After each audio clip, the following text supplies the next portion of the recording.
वो निगाहें सलीब हैं, हम बहुत बदनसीब हैं। आइए आंखें मूंद ले, ये नज़ारे अजीब हैं। ज़िंदगी एक खेत है और सांसें जरीब हैं। सिलसिले ख़त्म हो गए यार, अब भी रकीब हैं। हम कहीं के न रहे, घाट और घर करीब हैं। आपने लौ छुई नहीं, आप कैसे अदीब हैं। उफ नहीं की, उजड़ गए लोग, सचमुच गरीब हैं। किसी का घर उजाड़ कर क्या मिला तुझे जुबेर, उन परिंदों से पूछ जिनके घोंसले हवा उड़ा ले गई। हम आज बात कर रहे हैं झारखंड की राजधानी रांची की, स्मार्ट सिटी की और गरीबों की आसियाने की। पिछले दिन गरीब परिवार की आदिवासी बेटी सुहानी संगा, जो डरोंडा कॉलेज की छात्रा है, का घर इसलिए तोड़ा गया कि वहां पर नए घर का निर्माण किया जा सके। माननीयों का महल बनेगा, गरीबों का आसियाना उजाड़ कर। स्मार्ट सिटी में स्मार्ट लोग रहेंगे, टूटे फूटे कच्चे मकान गरीब और गरीबी अमीरों की शान में रोड़ा बन रहे हैं।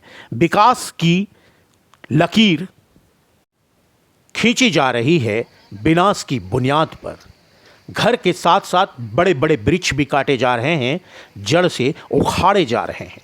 वो वृक्ष जो मनुष्य व अन्य जीवों को जिंदगी देते हैं, ऑक्सीजन के रूप में, उन्हें भी खत्म किया जा रहा है। वो वृक्ष, वो पेड़ जिन पर पक्षियों के घोंसला थे, जिनका बसेरा था, एक दिन सवेरा होते ही उखाड़ दिया जाता है। किसे हटाया जा रहा है, किसे बसाया जा रहा है, यह बहुत मायने रखता है। बात करते हैं आदिवासी बेटी सुहानी संगा की, जो काफ़ी दुखी है इन दिनों, क्योंकि उसके घर को तोड़ा गया। जहां उसकी यादें जुड़ी हैं, उसकी अपनी भावनाएं जुड़ी हैं। सुहानी के घर के बाहर ही छोटा सा दीपावली के अवसर पर एक घरकुंडा बनाया गया है। सुहानी इस छोटे से घर को निहारती है, क्योंकि अपने हाथों से इसे बनाया था, अब वो भी टूट जाएगा। बहुत दुखी है सुहानी को, पता नहीं कब उसे वो जगह छोड़ना पड़ेगा जहां उसकी यादें हैं, जहां उसका बचपना है। सुहानी पढ़ लिख कर देश की सेवा करना चाहती है, पुलिस या फौज में जाना चाहती है। सुहानी की माँ कहती है, हम लोग गरीब हैं, अनपढ़ हैं, लेकिन पढ़ाई जरूरी है। बेटी को जैसे तैसे कर पढ़ा रहे हैं। बेटी की सपने को पूरा करना है। बेटे की पढ़ाई छूट गई है क्योंकि पैसे नहीं थे। बेटी को आगे की भविष्य को देखते हुए माँ ने बेटी को आगे पढ़ाने और बढ़ाने की सोची। माँ के इस जज्बे को हम सलाम करते हैं। सुहानी संगा कहती है कि मैं एक सुहानी नहीं, मेरे जैसी कई और सुहानी होंगी, कई लड़कियां होंगी जिनके अरमान, जिनके सपने टूटकर बिखर गए। सुहानी कहती है, बेटियों की कम उम्र में बिल्कुल शादी ना करें। सुहानी घर के टूटने पर दुखी तो जरूर है, लेकिन उसके हौसले बुलंद हैं। गरीब है, कई परेशानियां हैं, लेकिन इन्हीं परेशानियों से बचपन से संघर्ष करना सीखा है। वो हार नहीं मानना चाहती है, अपनी पढ़ाई पूरा करना चाहती है। घर की चिंता सता रही है, आगे क्या होगा सोच सोच कर भावुक हो जाती है। अपने घर को कैसे बचाए, क्या करे, इसी उधेड़बुन में लगी है। एचईसी विस्थापितों की मुद्दा को लेकर गुरुवार को आदिवासी सामाजिक संगठनों के द्वारा बैठक हुई, जिसमें विस्थापितों की समस्याओं को लेकर विचार विमर्श हुआ। स्मार्ट सिटी के निर्माण को लेकर कई सवाल उठाए गए, विरोध जताया गया। 8 दिसंबर को विस्थापितों की समस्याओं को लेकर राजभवन के समक्ष एक दिवसीय धरना दिया जाएगा। जोरदार आंदोलन चलाने की बात कही जा रही है। स्मार्ट सिटी में निर्माण कार्य जोरों से चल रहा है। अब भी कई घर हैं जहां विस्थापित रह रहे हैं। उनको भी ये डर सता रहा है कि पता नहीं कब उनके घर पर भी बुलडोजर चलाया जाएगा। एक एक दिन इन परिवारों को भारी पड़ रहा है। आइए देखते हैं ट्राइबल इंडिया टीवी के संवाददाता मनोज सरन की इस रिपोर्ट को। सरकार को क्या कहें? क्या कह सकते हैं, बस थोड़ा सा जमीन मेरे को वो देते।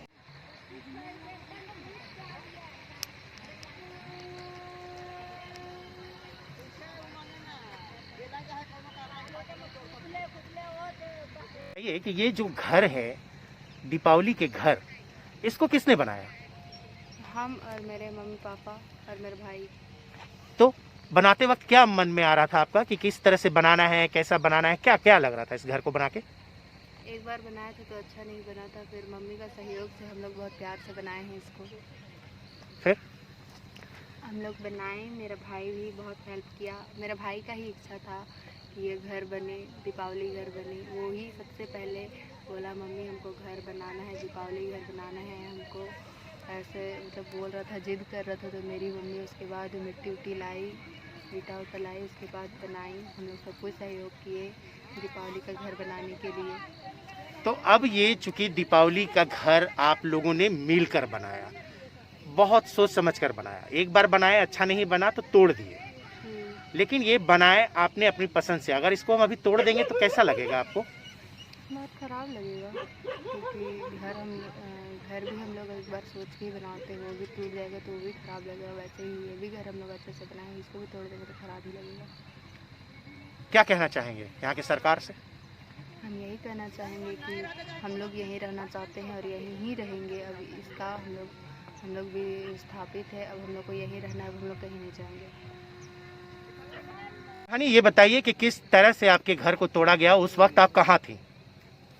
हम उस समय कॉलेज से घर भी नहीं आए थे, हम बीच ही रास्ते में थे। हमको पापा इन्फॉर्म किए कि तुम्हारा घर टूट रहा है, तो हम दौड़ते दौड़ते आए। देखिए यहाँ पे पुलिस अधिकारी पूरा यहाँ पे मतलब थे, यहाँ पे एलएनटी के मेंबर्स थे, एलएनटी के लेबर्स थे जो घर से सामान अपने से निकाल रहे थे। वो भी किसी के मतलब किसी से बिन पूछे निकाला जा रहा था। मेरी मम्मी भी नहीं थी, मेरे पापा भी नहीं थे, कोई भी नहीं थे। और यहाँ पे मतलब किसी से कुछ भी नहीं पूछा गया। यहाँ पे सिर्फ डेविड भैया थे यहाँ पे, और कुछ लोग थे, 4-5 जन, वही लोग बात किए। हम भी आए, सबको बोले कि घर क्यों टूट रहा है बिना ये नोटिस, मतलब अचानक आके किसी का भी घर में ऐसे घुसना मतलब अच्छा बात नहीं है। हम बोले तो मेरा बात कोई नहीं सुना। फिर आयन मौके पे माननीय विधायक जी आए, राजेश कच्छप जी, वो आए और बोले, वो आते जा रहे थे और सब एलएनटी का आगे किनारे होते जा रहा था और बोल रहा था। तब आए विधायक जी और उसके बाद बोले कि आप यहाँ पे आप घर तोड़ने आए हैं और घर तोड़ने का डॉक्यूमेंट्स भी नहीं लाए हैं, हमको पूरा डॉक्यूमेंट्स चाहिए, ये सब पूछ रहे थे सबसे। ये बताइए कि कैसा लगा कि आप जिस घर में रहीं, पली बढ़ी, और जब आप कॉलेज से आ रही हैं और आपके घर को तोड़ दिया गया, तो कैसा लगा? मतलब पहुँचते साथ कैसा अनुभव हुआ आपको? हमको बहुत ख़राब लगा, क्योंकि अच्छा नहीं लगा ऐसा, क्योंकि हम बहुत ज़्यादा दुखी थे, क्योंकि हम यहीं पे पैदा हुए हैं, यहीं पे पले बड़े हैं। हमको भी अच्छा नहीं लगा, क्योंकि यहीं से हम बहुत सारा सपना भी देखे हैं और ये भी पूरा नहीं हो पाएगा, इसका डर था। हमको भी अच्छा नहीं लगा एक बार के लिए, और बहुत रो रहे थे सब कोई, क्योंकि सबका घर वो टूट रहा है बोल के। क्या लग रहा है, आप क्या बनना चाहती हैं? पढ़ लिख कर क्या बनना चाहती हैं आप? हमको अभी तक सब कोई गाइड किया है, पुलिस और आर्मी का, तो हम वही बनना चाहते हैं। अरे इससे उससे मांग के देते हैं, बाद में थोड़ा बहुत पैसा जमा होता है तो देते हैं। बकरी सब पाले हैं, थोड़ा बेच देते हैं तो फीस उस देते हैं। कितना हम लोग को दिक्कत होता है। एक सामान हम लोग खाने के लिए जुटाते हैं ना, तो हम लोग को कपड़ा लता के लिए दिक्कत होता है। बच्चा कपड़ा लता किनेंगे तो बच्चे को फीस देने के लिए। ऐसे ही मेरा बेटा अभी पढ़ नहीं रहा है, एक जन को देखे, अब उसका अभी क्लास भी उसका नहीं हो रहा है, कुछ भी। सुहानी को क्या करना चाहते हैं? क्या पढ़ा लिखा के क्या बनाएंगे सुहानी को? सुहानी बोल रही है हम पुलिस बनेंगे, चाहे मिलिट्री में जाएंगे बोल रही है। तो आपका घर जब तोड़ रहा था तो कैसा लग रहा था? कैसा लगेगा, बहुत रोना आ रहा था एकदम। इतना हम रो के ही हो गए थे कि मेरा तबीयत भी बहुत खराब हो गया था। सुहानी आपकी बेटी है, कैसा लगता है कि बेटी है तो हिम्मत है? इसीलिए तो बेटी है बोल के तो हम उसको इतना मेहनत से पढ़ा लिखा रहे हैं। माँ बाप पढ़े हैं चाहे नहीं पढ़े हैं, बाल बच्चा को पढ़ाना चाहिए और सबको ही पढ़ाना चाहिए, हम बोलते हैं। आपका तो हम सुने कि बेटा को नहीं पढ़ा के आप बेटी को पढ़ा रही हैं, हाँ तो उसके लिए लास्ट ईयर मैट्रिक था ना, तो इसका के लिए पैसा नहीं हो रहा था उसके लिए, तो हम उसी को किए, निकल जाएगी बोल के। अब इसका पैसा उसा होगा तो इंशाल्लाह एडमिशन सब कराएंगे। क्या नाम है? निशिता क्रिकेटा। क्या कुछ हुआ था यहाँ पे, किस तरह से घर टूटी और क्या लग रहा है आपको? अब थोड़ा हो रहा है फीलिंग्स, बहुत ख़राब लग रहा है। इतने बड़े पेड़ को तोड़ दिया, इतना अच्छा छाया आता था, पूरा एकदम फ्रेश एयर आता था, और हम लोग हर फेस्टिवल में यहीं पूरा एंजॉय करते थे। बहुत अच्छा लगता था। सब कोई, हम लोग के सारे सब कोई फैमिली, रिश्तेदार, सब कोई कज़न, ब्रदर, सब कोई हम लोग यहीं मिलते थे। सब कोई एक साथ हम लोग पूरा एंजॉय करते थे। अब थोड़ा लग रहा है टूट गया है, तोड़ दिया है। अब ऐसा लगता है कि दोबारा पता नहीं कब मिलेंगे हम लोग साथ में। सुहानी दी का घर तोड़ दिया गया, ये सुनते साथ आपका घर तोड़ दिया जहाँ आप रहती हैं, कैसा लग रहा है, मतलब क्या लग रहा है? बहुत बुरा लग रहा है। न्यूज़ में देखे थे कि सुहानी मौसी के साथ हम लोग का भी घर तोड़ दिया गया। अब मेरे मामू भी अकेले थे, अब वो भी क्या करते, इसलिए थोड़ा दुख तो बहुत हो रहा है। इतने बड़े पेड़ को और इतने अच्छे घर को हम लोग सबको साथ, हम लोग हर फेस्टिवल में तो ये पेड़ को तो आप बढ़ते भी देखी होंगी, इसके नीचे बैठती भी होंगी, बहुत अच्छा। और आज इसे पूरी तरह से जड़ से उखाड़ दिया गया ना। बहुत बुरा लग रहा है कि इतने बड़े पेड़ को तोड़ दिया गया। इतने मेहनत से हम लोग यहीं पे हम लोग रहते थे और इतने अच्छे फ्रेश एयर आते थे। अब वो कुआं को भी, अब उसको भी ढकने वाला था, फिर मना किए, उसके बाद छोड़ दिए। वो लोग भी जो अभी यहाँ पे स्मार्ट सिटी काम करते हैं, वो लोग भी यहाँ के पानी पीते थे। हम लोग कुछ नहीं बोलते थे, प्यास लगा है पीने दीजिए, कुछ नहीं बोलते थे। अब वही लोग उसको ढक रहे, मिट्टी डाल दे रहे उसमें, ऐसे कर रहे। तो अब बुरा भी तो लग रहा है बहुत। घर दुरादशा बा कैसे लगता थी इनके? हाँ, हमिन के लेकिन घर दुरादशा तो हमिन के लेकिन वासी लगा दो, हमिन के ना या दुख लगा दो, तो इनका कर ले बा, तो इनके घर दुरादशा, तो इनके माँ बहन के कैसे लगता हो? पुलिसों मन के बोला थी, हम सब कुछ लड़ा थी, एकदम झबर लड़ा थी, हम तो डराबे नहीं करा थी। कितना हम बोल लिए, तो एकदम धैर्य कैसे हाथ के धैर्य चारा कर रहा है, हमके गिरता गाँव तो हमारी जब हो तो का हो, हमारे जब तो दुनिया अंदर हो जाते। बोला दी हमारे बाल बच्चा के मिले चारा मिले कहा थी। स्मार्ट सिटी में माननीयों के लिए, धन कुबेरों के लिए महल बनाए जा रहे हैं, गरीबों की आशियाना को उजाड़ कर। किस तरह की लड़ाई है ये, किस तरह से देख रहे हैं विस्थापितों की परेशानियों को?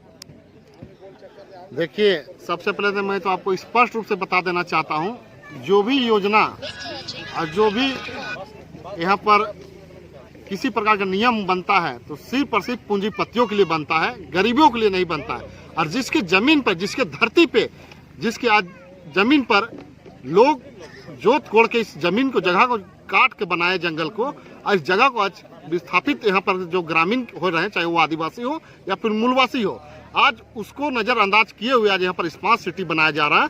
मैं घोर इसका विरोध करता हूँ और ये आपको स्पष्ट रूप से कह देना चाहता हूँ, जहाँ तक ये आंदोलन जाएगा हम लोग लड़ेंगे आंदोलन के हक, अधिकार के लिए, विस्थापितों के लिए, और जब तक इसका समाधान नहीं होता है हम लोग उग्र आंदोलन करने के लिए, इसके लिए बाध्य होंगे। सुहानी जो डोरंडा कॉलेज की छात्रा है, पढ़ाई कर रही है, उसके भी अपने अरमान है, उसके भी अपने सपने हैं, लेकिन अगर आशियाना उजाड़ दिया जाएगा तो सपने तो चकनाचूर हो गए। तो उस तरह उसकी जैसी और भी बेटियां हैं, कई आदिवासी बेटियां हैं। खुद सुहानी भी कहती है कि मैं नहीं, मेरे जैसी कई और सुहानी है। मैं आपके बात से सहमत हूँ कि शिवानी सिर्फ एक नहीं, यहाँ हजारों विस्थापित हुए हैं और वो सब का समस्या विस्थापितों से जुड़ा हुआ है। अब मैं आपको स्पष्ट कर देना चाहता हूँ कि ये आंदोलन बगैर राजनीति के चलेगा। ये पूरे के पूरे सामाजिक संगठन के लोग लड़ेंगे और ये जब तक लड़ेंगे, जब तक इनको हक अधिकार नहीं मिलेगा, तब तक इसके हक अधिकार के लिए हम लोग विस्थापित के साथ लड़ेंगे। और साथ में जहां तक जाना पड़ेगा, जो भी आंदोलन करना पड़ेगा, चाहे सड़क जाम करना पड़े, विधानसभा के पास घेराव करना पड़े, चाहे मानव श्रृंखला बनाना पड़े, जो भी चक्का जाम करना पड़े, जो भी करना पड़ेगा, हम लोग इसका हक अधिकार के लिए लड़ेंगे और साथ चलेंगे। जी, किस तरह से स्मार्ट सिटी के अंदर जो पिछले दिनों ही सुहानी का घर तोड़ा गया, एक नया मामला सामने आया और विस्थापितों की भी जो पीड़ा है उसको लेकर किस तरह से जो है कि आदिवासी समाज और आप लोगों के द्वारा आगे की कार्रवाई की जाएगी? सबसे पहले तो जोहार। अभी आप देख रहे हैं कि हम लोग के यहाँ बीच में अभी करीब 8-9 संगठन यहाँ उपस्थित है और जो पिछले दिन जो हुआ स्मार्ट सिटी बनाने को लेके जो काम हो रहा है उसमें बहुत सारे आदिवासी परिवारों का पहले से घर सदियों से घर बना हुआ है और उसको जो है बिना पुनर्वास किए हुए उस घर को तोड़ना ये उचित नहीं है। आज हम लोग जो है पूरा ज़मीन झारखंड के विकास के लिए यहाँ HEC बनाने के लिए हम लोग दिए, लेकिन आज मेरा ही घर को आज तोड़ने का काम होगा, बिना पुनर्वास का तोड़ने का काम होगा, तो ये कतई बर्दाश्त नहीं किया जाएगा। और इसीलिए हम तमाम संगठन जो है आज हम लोग निर्णय लिए हैं कि जब तक विस्थापितों का समाधान नहीं होता है तब तक जो है स्मार्ट सिटी का काम जो है यहाँ बंद रहना चाहिए और ये बंद नहीं होता है तो हम लोग उग्र आंदोलन करेंगे। अजय जी, आदिवासी सेना के आप अध्यक्ष हैं, कई सारे सामाजिक मुद्दे होंगे, धार्मिक मुद्दे होंगे, आदिवासी समाज से जुड़ी हुई कई सारे मुद्दे हैं, हर दिन आप उनसे रूबरू होते हैं। विस्थापितों की बहुत पुरानी मांग है, बहुत पुरानी पीड़ा भी है। इस लड़ाई को किस तरह से लड़ेंगे, कैसे आदिवासी सेना के अध्यक्ष के नाते इसको सुलझाएंगे? देखिए, लड़ाई तो हम लोग लड़िए रहे हैं और ये लड़ाई हम लोग लड़ाई के लिए हम लोग चल पड़े हैं। और ये जो बीते दिन सुहानी का घर और यहाँ के 2 आदिवासी का घर बुलडोजर तोड़ा गया, ये बहुत दर्दनाक है हमारे आदिवासी और मूलवासियों के लिए। ऐसा बहुत सारा विस्थापित लोग हो रहे हैं, बहुत का घर नहीं है, कोई कहाँ रह सो रहा है, क्या कर रहा है, और बहुत ही सोचनीय का विषय है। और हम लोग इस बार ठान लिए हैं कि अब लड़ाई विस्थापित के खातिर लड़ेंगे और विस्थापित का लड़ाई जब तक अब समाधान नहीं होता है, जब तक उस पर कुछ निर्णय नहीं होता है, अच्छा पहल नहीं होता है, तब तक हम लोग लड़ेंगे। पूरा संगठन के यहाँ लोग हम जुटे हैं और हम लोग लड़ाई के लिए हम लोग तैयार हैं। अभी 8 तारीख को हम लोग अभी राज्यपाल महोदय के पास हम लोग उसके पर धरना का आयोजन किया गया है। तो हम लोग लड़ाई लड़ेंगे, चूँकि HEC को कुछ बनाने के लिए लिया था और कुछ करने के लिए दे रहा है। स्मार्ट सिटी घर बन रहा है, यहाँ कौन रहेगा? यहाँ जो भी रह रहा है ये लोग तो बेदखल हो जाएगा। तो ऐसी परिस्थिति में हमारा जनसंख्या भी घट रहा है, हम घट रहे हैं, बहुत परेशानी है। अभी यहाँ के विस्थापित लोग जंगलों में, झाड़ों में, हजारीबाग चतरा जैसे जंगल में रह रहे हैं, वहाँ से भी कह रहा है कि जंगल में रह रहे, भागिए, कहाँ जाएंगे?